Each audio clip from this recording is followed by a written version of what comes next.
प्रत्येक शेतकऱ्याला विनंती करतो, आपला परिवार आपल्यासाठी महत्वाचा आहे। या सरकारला जाग्यावर आपण सर्वजण आणू, गुडघ्यावर आणू आणि तुम्हाला सरसकट कर्जमाफी देण्यासाठी या सरकारला सांगू। त्यामुळे कृपा करून कुणीही आत्महत्या त्या ठिकाणी करू नये।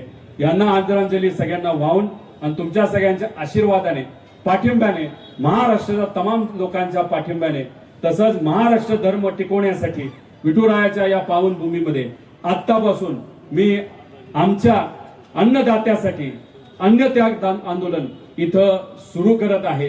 आता सरकारकडे खरं तर निर्णय गेलेला आहे की या आंदोलनाला असंच वाढवत ठेवायचं, शेतकऱ्याला असंच अडचणीत त्या ठिकाणी ठेवायचं का आमच्या अन्नदात्याला त्या ठिकाणी सहकार्य करायचं। त्यामुळे सरकारने या बाबतीचा योग्य असा विचार तिथं करावा अशी मी विनंती या सरकारला करतो। त्यामुळे 36 लाख शेतकऱ्यांच्या वतीने आणि शेतकऱ्याला न्याय मिळाला तरच मजुराला न्याय मिळणार आहे, ग्रामीण अर्थव्यवस्थेला न्याय मिळणार आहे। ग्रामीण अर्थव्यवस्था चांगली राहिली तरच शहराची अर्थव्यवस्था ही चांगली राहणार आहे, तरच देशाची आणि राज्याची अर्थव्यवस्था चांगली राहणार आहे। त्यामुळे हे आंदोलन हे अख्ख्या महाराष्ट्राचं आहे, सामान्य लोकांचं आहे आणि या आंदोलनामध्ये आमच्या बरोबर अनेक लोक सहभाग घेत आहेत। जे सहभाग घेतात त्यांचं मी मनापासून आभार व्यक्त करतो। या स्टेजवर जे माझ्या बरोबर पुढचे काही दिवस इथं अन्नत्याग आंदोलन करणार आहेत त्यांनी कृपा करून म्हणजे मोठे नेते सोडून जे कोणी इथे माझ्याबरोबर आंदोलन करणार आहेत, जे उपोषण करणार आहेत, अन्नत्याग करणार आहेत त्यांनी या व्यासपीठावर त्या ठिकाणी थांबावं।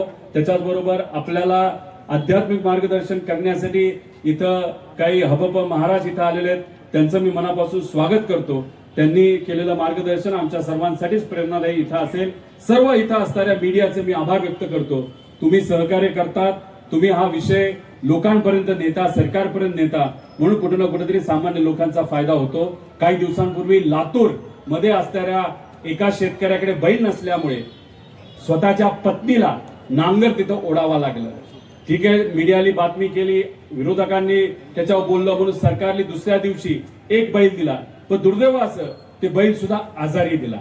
तो इतका आजारी होता की शेतकऱ्याकडे पैसे नसताना सुद्धा बाहेरून पैसा घेऊन त्याला डॉक्टरचे पैसे भरावे लागले, म्हणजे स्वतःच्याच खिशातून दिलेल्या बैलाला नीट करण्यासाठी पैसा केला। जसा तो बैल आजारी आहे तशीच ही कर्जमाफी सुद्धा आजारी आहे। फक्त दाखवण्यासाठी आम्हाला कर्जमाफी नको, सरसकट आमच्या शेतकऱ्याला मनापासून मदत करण्यासाठी कर्जमाफी द्या, सरसकट द्या।